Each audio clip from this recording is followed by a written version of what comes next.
प्यारे बच्चों, good morning. आज कक्षा 11 के बच्चों के लिए फिजिक्स का ये पहला वीडियो तैयार किया जा रहा है।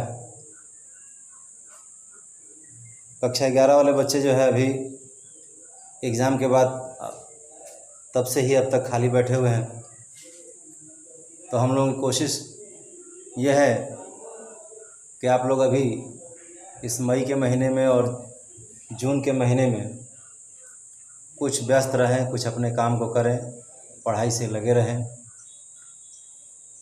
इसके लिए हमने एक लेसन चुना है। आपका लेसन नंबर 3 है फिजिक्स में, विमीय विश्लेषण, डायमेंशनल एनालिसिस। ये क्या होता है, डायमेंशन क्या होता है और उस डायमेंशन के माध्यम से हम और क्या क्या चीज़ें सीखते हैं। तो सबसे पहले डायमेंशन को जानने से पहले, यानी विमाओं को जानने से पहले हमें कुछ और भी ज़रूरी चीज़ें हैं जिनको जानकारी होनी चाहिए। डायमेंशन हम किसकी बनाते हैं, किसके लिए डायमेंशन का प्रयोग करते हैं, ये हमें पहले पता होना चाहिए। हम लोग कक्षा 10वीं की कक्षा में पढ़ते हैं मूल राशियाँ, फंडामेंटल क्वांटिटीज़ और फंडामेंटल यूनिट्स। फंडामेंटल क्वांटिटीज़ और यूनिट्स क्या होती हैं? हमारी जो टोटल फिज़िक्स होती है वो फंडामेंटल क्वांटिटीज़ पर ही निर्भर होती है। और जितना भी हम फिज़िक्स पढ़ेंगे, आपका थर्मोडायनेमिक्स हो या मैकेनिज़्म हो या इलेक्ट्रिसिटी का लेसन हो या मैग्नेटिज्म का लेसन हो, सब में यानी टोटल फिज़िक्स जो मिला करके हम जिन फिजिकल क्वांटिटीज़ का, भौतिक राशियों का प्रयोग करते हैं उन्हीं को मूल राशियां कहा जाता है, फंडामेंटल क्वांटिटीज़ कहते हैं। जिसमें ये 7 हमारी मूल राशियां हैं। इन्हीं 7 भौतिक राशियों के आधार पर हमारी टोटल फिज़िक्स चलती है।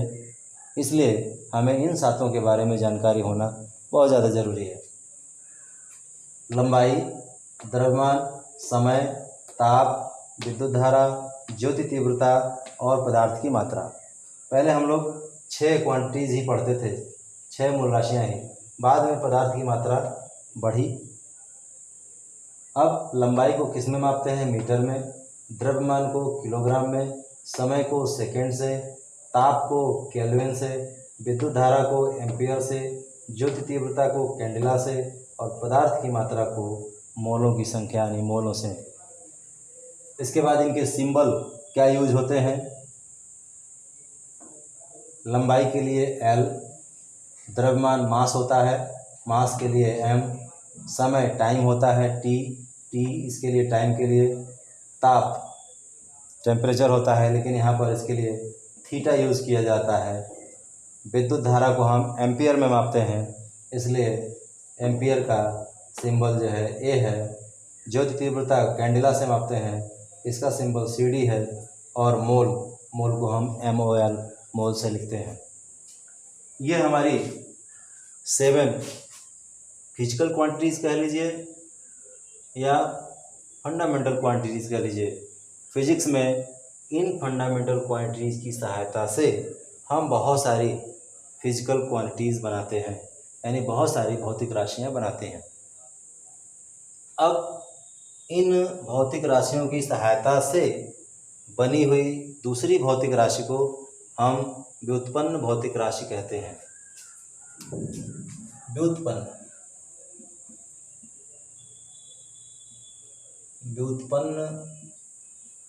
भौतिक राशि। अब व्युत्पन्न भौतिक राशि कौन सी होगी, क्या इसमें लिया जाएगा? जैसे बल बराबर क्या होता है? द्रव्यमान गुणे त्वरण।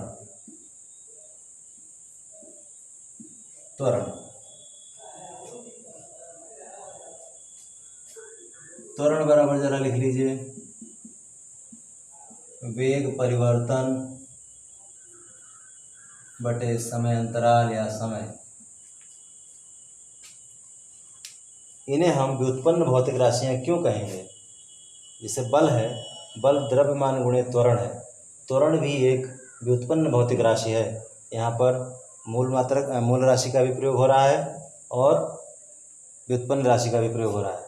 तो मूल राशियों की मदद से बने हुए अन्य भौतिक राशियों को हम व्युत्पन्न भौतिक राशियाँ कहते हैं।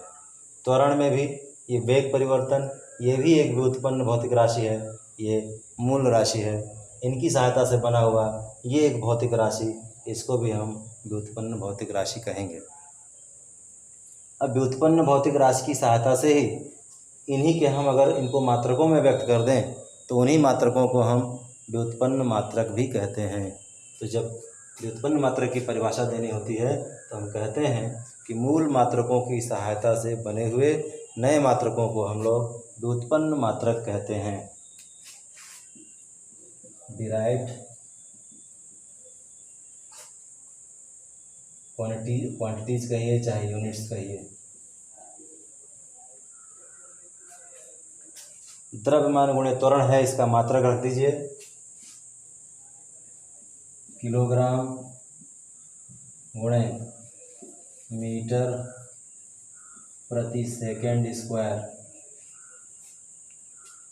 अब दोनों में अंतर समझेंगे। ये व्युत्पन्न भौतिक राशि है और ये व्युत्पन्न मात्रक है। हमने मूल राशियों के रूप में लिखा, मूल राशियां तथा व्युत्पन्न राशियां साथ में हैं। इनको हम भौतिक राशि कहेंगे, व्युत्पन्न भौतिक राशि कहेंगे, और इन्हीं को जब हम मात्रकों के रूप में लिख देते हैं तो उन्हीं मात्रकों को व्युत्पन्न मात्रक कहते हैं।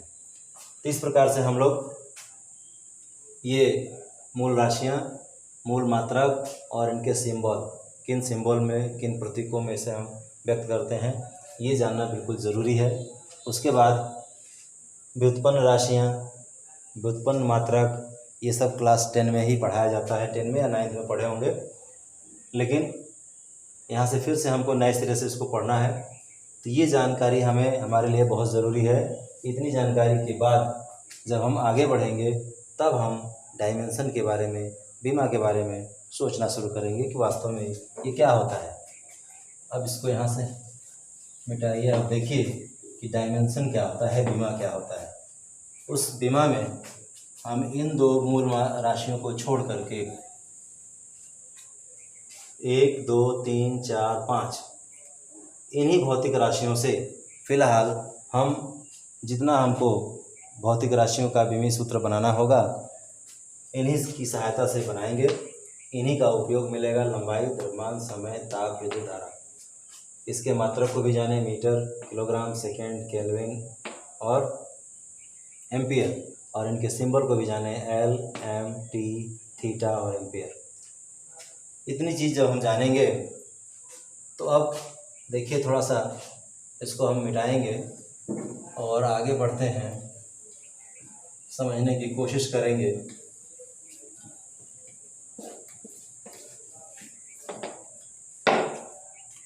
इसको हम फिर से लिख लेते हैं यहाँ पर, एल,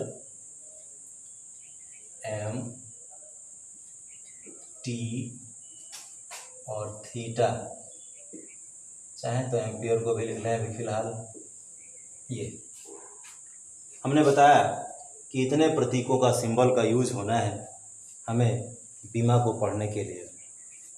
अब बीमा क्या होता है, तो बीमा को समझने के लिए हम एक छोटा सा फार्मूला लेते हैं। वेग, velocity, velocity is equal to होता क्या है, डिस्प्लेसमेंट यानी दूरी या विस्थापन उसे कह लीजिए, और समय। दूरी और समय, दूरी यानी कि लंबाई और समय टाइम। इसको अगर हम ये तो फंडामेंटल यूनिट्स हुई, लंबाई और समय। इनके अगर हम फंडामेंटल यूनिट्स को रख दें, यानी मूल मात्रकों को रख दें, तो दूरी का मात्रक एल यहाँ देख रहे हैं, और समय का टी है बटे टी। ये रख दिया। अब इसको हम ऊपर ले जाते हैं टी को, तो क्या मिलता है एल टी पावर -1। अब यहाँ से ये चीज़ हमने बनाया है, 2-3 चीज़ों को जो मैंने बताया सबको समझेंगे इसमें। वेग क्या है? व्युत्पन्न भौतिक राशि है, क्योंकि यह मूल राशियों की सहायता से बन रहा है, तो ये व्युत्पन्न भौतिक राशि हो गया। और ये दूरी बटे समय है, इसको अगर हम मीटर बटे सेकंड लिख दें तो यह व्युत्पन्न मात्रक हो जाएगा, क्योंकि इसका मात्रक क्या होता है मीटर प्रति सेकंड, तो मीटर बटे सेकंड लिखा जाए तो ये जो हो गया मीटर प्रति सेकंड इसका मात्रक हो गया। अब उस मात्रक को इसके सिंबल के रूप में लिखा गया, प्रतीक के रूप में लिखा गया, तो एल और टी आया। अब भौतिक राशियों के प्रतीकों के मूल मात्रकों के रूप में लिखने पर हमने ये लिखा एल टी की पावर -1, हम चाहें तो एल टू द पावर भी 1 लिख सकते हैं। यहाँ पर हम देख रहे हैं कि ये मूल मात्रक के प्रतीक हैं, मूल मात्रक लंबाई और प्रतीक समय का प्रतीक टी, इन दोनों पर घात 1 यहाँ पर घात -1, इन्हीं घातों को हम डायमेंशन कहते हैं, बीमा कहते हैं। इसकी डिफिनीशन देखिए लिखी हुई है, किसी भौतिक राशि को मूल मात्रकों के प्रतीकों के रूप में व्यक्त करने पर या लिखने पर मूल मात्रकों पर चढ़ाई गई घातों को ही बीमा कहते हैं।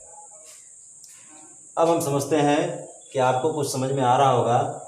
ये हमने एक व्युत्पन्न भौतिक राशि लिखा, व्युत्पन्न भौतिक राशि को हमें मूल राशियों के पदों में लिखा हमने, और मूल राशियों के बाद इनके सिंबल के रूप में यानी मूल मात्रकों के प्रतीकों के रूप में लिखा, और उसको यहाँ पर दर्शाया जा रहा है।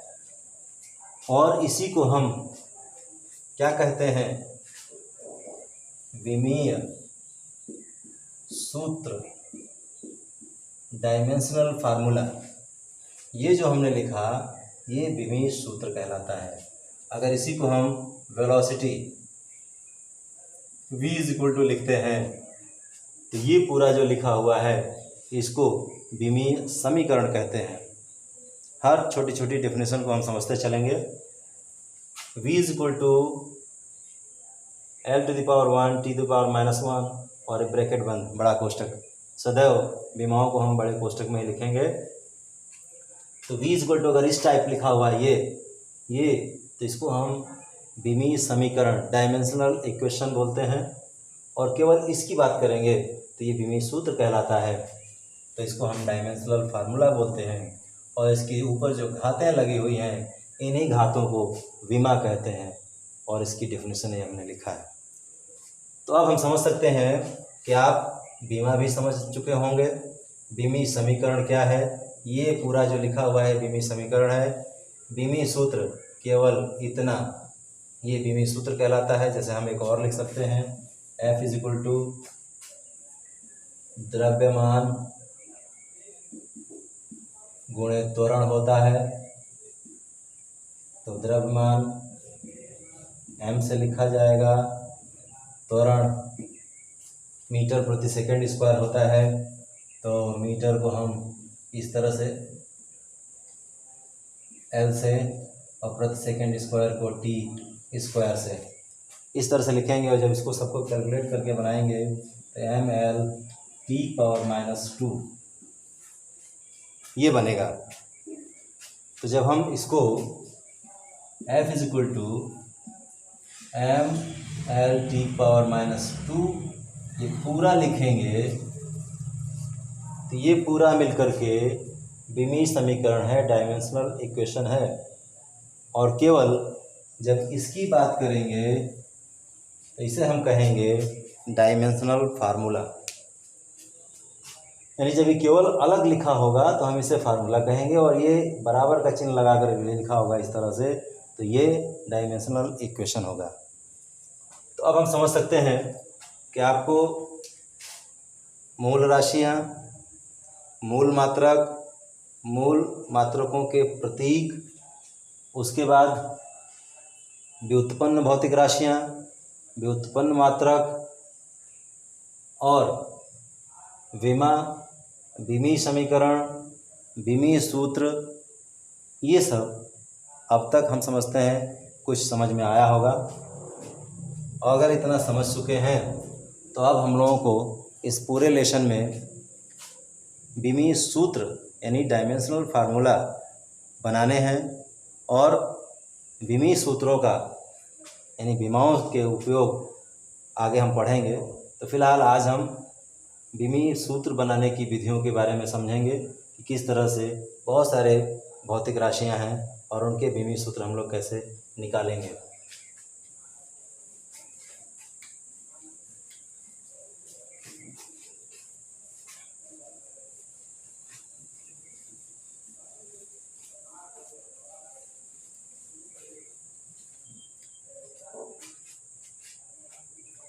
सबसे पहले शुरुआत होती है क्षेत्रफल से, एरिया। इसका विमीय सूत्र निकालना है, चाहे विमीय समीकरण भी कह सकते हैं। क्या होता है? लंबाई गुणे चौड़ाई। इसको हम कैसे लिखेंगे? लंबाई को L से और चौड़ाई को भी L से is equal to L square. तो क्षेत्रफल का विमीय सूत्र इतना हुआ और क्षेत्रफल बराबर L स्क्वायर इस तरह से लिखेंगे तो विमीय समीकरण होगा। तो इस तरह से हम विमीय समीकरण तथा विमीय सूत्र दोनों समझ रहे हैं। आयतन, वॉल्यूम क्या होता है? लंबाई गुणे चौड़ाई गुणे ऊंचाई। यहाँ लिखेंगे L गुणे L गुणे L is equal to L cube. घनत्व,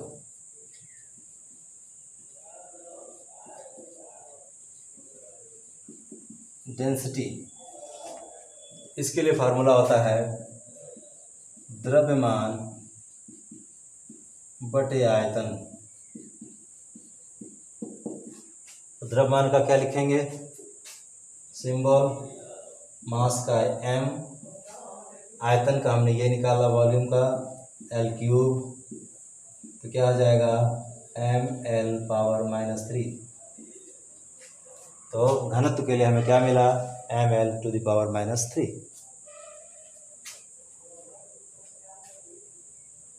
आगे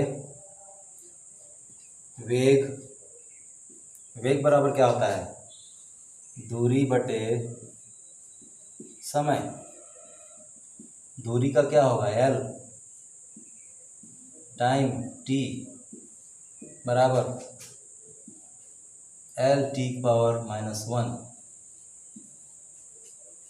इसी तरह से त्वरण, एक्सेलरेशन,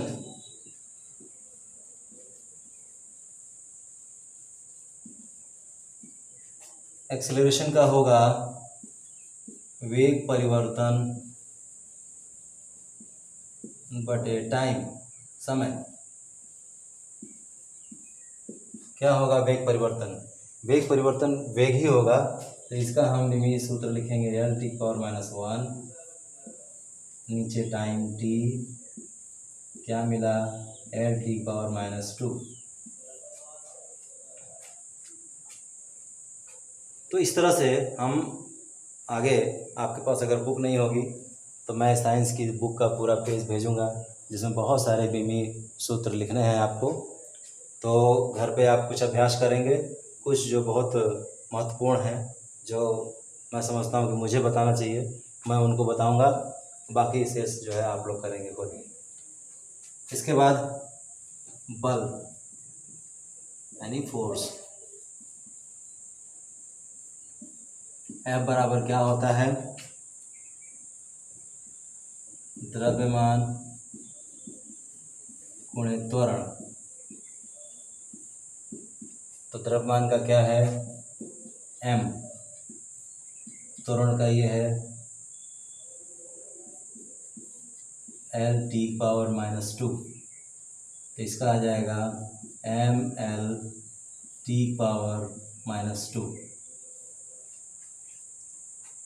इस तरह से इतने सारे जो हमने बताए ये सिर्फ आपको समझने के लिए बताए गए, और इनको करके आप समझ लीजिए।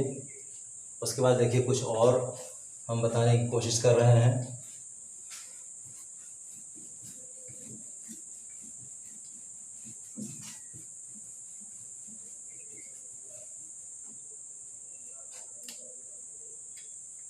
कार्य बल गुणे विस्थापन, यहाँ अंग्रेजी लिख लीजिए वर्क।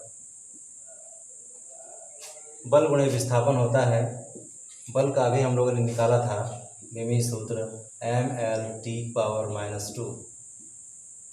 और विस्थापन दूरी होता है L, गुणा कर देंगे तो mL²T⁻², ये मिलेगा आपको। अब जरा ऊर्जा की बात करते हैं। गुरुत्वीय स्थितिज ऊर्जा, इसका सूत्र होता है mgh, gravitational potential energy, mgh। m क्या होता है, मास होता है, मास का सिंबल लिखेंगे। g ग्रेविटेशनल एक्सेलरेशन होता है, गुरुत्वीय त्वरण, यानी ये भी एक त्वरण ही है, तो त्वरण का भी सूत्र यहाँ लिखेंगे L⁻², और ये h हाइट यानी कि लेंथ होता है, लंबाई होता है, तो इसका भी सूत्र L लिखेंगे। सबका मल्टीप्लाई कर देंगे तो हम देखेंगे mL²T⁻², यानी कि हम देख सकते हैं कि जो कार्य का विमीय सूत्र मिल रहा है वही विमीय सूत्र हमें इस गुरुत्वीय स्थितिज ऊर्जा का भी मिल रहा है। इसी प्रकार से अगर हम गतिज ऊर्जा का भी लें तो ½ mv² फार्मूला होता है। जब हम विमीय सूत्र लिखेंगे इस न्यूमेरिकल वैल्यू को नहीं लिखेंगे, यानी 1/2 को नहीं लिखेंगे, सिर्फ हमें इसके मात्रक से मतलब है, तो मास mv L⁻⁻1 ये वेग का विमा है, तो यहाँ स्क्वायर है तो स्क्वायर कर देंगे, इसका स्क्वायर करके मल्टीप्लाई करेंगे m में, तो mL²T⁻², यानी गुरुत्वीय ऊर्जा का भी हम विमीय सूत्र देख रहे हैं। ये और ये तीनों एक ही जैसे हैं विमीय सूत्र। इस प्रकार से हमें ज्ञात होना चाहिए कि कार्य हम कहीं करते हैं तो हमें एनर्जी प्राप्त होती है, तो कार्य की विमीय सूत्र भी एनर्जी का ही विमीय सूत्र है, यानी इसका भी वही है, गुरुत्वीय स्थितिज ऊर्जा का भी वही है और गतिज ऊर्जा का भी यही है। अतः यहाँ से हम ये समझेंगे कि किसी भी प्रकार की ऊर्जा के बारे में अगर हम विमीय सूत्र निकालेंगे तो हमें विमीय सूत्र उसका यही मिलेगा। अब यहाँ से आगे बढ़ते हैं। एक नियतांक मिलता है सार्वत्रिक गुरुत्वाकर्षण